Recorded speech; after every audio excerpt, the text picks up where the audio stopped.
আর 1 থেকে 1.5 মাসের মধ্যে আমের হারভেস্টিং শুরু হবে এবং বাজারে আমগুলো বিক্রি করার জন্য সব চাষিরাই নিয়ে আসবে। অথচ এই সময়েও আমগুলো ঝরে পড়তেছে। আমের সাইজ অনেক বড়, সেটা প্রায় খাওয়ার উপযোগী হয়ে গেছে কাঁচা আম হিসেবে। তো কেন এটা ঝরে পড়তেছে আর এর প্রতিকার কি আছে, আজকে এই বিষয়গুলি নিয়ে কথা বলবো।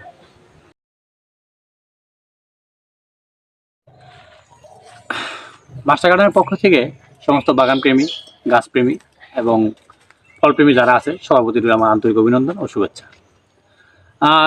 এটা হইতেছে ফলের সিজন। এখন আম, জাম, কাঁঠাল অনেক কিছু ফলই আমরা বাজার দেখতে পাবো। তবে এবছর আমের বেশ কিছু জাত থেকে বা আমের যে ভ্যারাইটিগুলো আছে এখান থেকে অনেকগুলো আম বড় সাইজ হওয়ার পর উপরে যেতেছে, ঝরে যেতেছে। কেন ঝরতেছে তার কারণ হইতেছে বেশ কয়েকটা। তো তার মধ্যে কিছু কারণ আমি বলতেছি। একটা হইতেছে স্ট্রেস, যে আমাদের এই এখন যে যদিও হালকা বৃষ্টি আছে, মাঝে মাঝে বৃষ্টি হইতেছে, কিন্তু এর পূর্বে যে একটা লম্বা সময় তাপদাহ গেছে, এই তাপদাহের জন্য গাছে স্ট্রেস বেড়ে গেছে। এই কারণেও আম ঝরে যেতে পারে।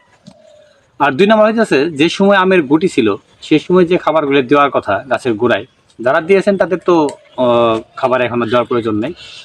যারা দেন নাই তাদেরও আম ঝরে যেতে পারে।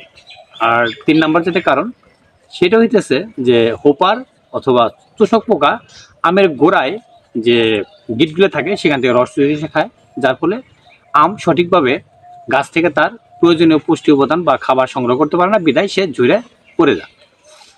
আর 4 নম্বর যে সমস্যাটা হয় সেটা হচ্ছে যখনই কোনো সময় গাছের যখন স্টেজ বাইরে যায় তখন অক্সিন হরমোন আস্তে আস্তে গাছ থেকে কমতে থাকে। আর অক্সিন হরমোন কমে গেলে আমের গাছই বলুন আর যে কোনো ফলের গাছই বলুন, সেখান থেকে ফলগুলো ঝরে পড়বে। এটি হইতেছে মূল কারণ। অক্সিন হরমোন মূলত আমের যে বুটা আছে, বুটার সাথে গাছের সাথে সম্পৃক্ত রাখার জন্য যে শক্তির প্রয়োজন, অক্সিন হরমোন এই কাজটা করে। আর অ্যাবোসিক্স যে হরমোনটা, তার মানে স্টেজ যে হরমোনটা, সেই হরমোনটা যখন বাইরে যায় তখন অক্সিজেন হরমোন আস্তে আস্তে কমতে থাকে। এই কারণেও আম ঝরতে পারে। তো যদি এভাবে ঝরতে থাকে তাহলে কি আমাদের গাছে কোনো আম থাকবে না? না, এরও প্রতিকার আছে। যদি এখন গাছগুলোর ভিতরে আম অনেকটা বড় হয়ে গেছে, আপনি যখন খাবার দেন গাছের গোড়ায়, এই খাবার প্রসেসিং হয়ে মাটির সাথে মিশে আম পর্যন্ত পৌঁছতে অনেকটা সময় লাগবে। এই অবস্থা আমরা যেটা করতে পারি সেটা হইতেছে যে এনপিকে 19-19 অথবা এনপিকে 20-20, যেটা ওয়াটার সলিউবল, যেটা পানিতে দ্রবণীয়, এটাকে আমরা গোলায় নিয়ে গাছের গোড়ায় দিতে পারি। তাহলে খুব দ্রুত গাছ সেই খাবারটা সংগ্রহ করতে পারবে এবং আমের ভিতরে যে প্রয়োজনীয় যে সমস্ত উপাদানগুলো দেওয়ার দরকার সেগুলো গাছ সরবরাহ করতে পারবে এবং আম ধরবে না বলে আশা করি। আর দ্বিতীয় যে কাজটা করতে পারি সেটা হচ্ছে যে অক্সিন হরমোন আমরা গাছে স্প্রে করে দিতে পারি। অক্সিন হরমোন হরমোন সমৃদ্ধ অনেক ওষুধই বাজার পাওয়া যায়। তার মধ্যে একটা আছে প্রাণোফেক্সের ভিতরে অক্সিন আছে। এটা যদি আমরা গাছে যদি স্প্রে করে দিই তাহলেও আম ধরা বন্ধ হবে।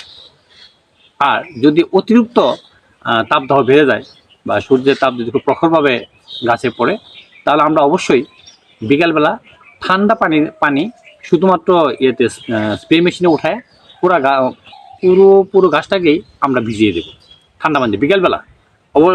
এটা বিকেলবেলা ছাড়া অন্য কোনো সময় দিতে বিপরীত হতে পারে, তার মানে গাছটা মারা যেতে পারে।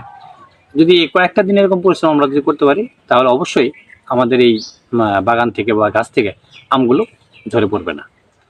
তো আরও যদি কোনো কিছু বিষয় আপনাদের জানার থাকে তাহলে আমাদেরকে কমেন্ট করবেন এবং আমাদের চ্যানেল যদি ভালো লেগে থাকে, আপনাদের যদি কিছু পরিমাণে হলেও উপকৃত আপনারা হয়ে থাকেন, তাহলে অবশ্যই আমাদের চ্যানেলটাকে সাবস্ক্রাইব করবেন এবং আমাদের যে ফেসবুক পেজ আছে সেখানে ফলো বাটনে চাপ দিয়ে রাখবেন। তাহলে যখনই যে ভিডিও আমরা করি আপনার কাছে পৌঁছে যাবে খুব দ্রুত। ধন্যবাদ সবাইকে।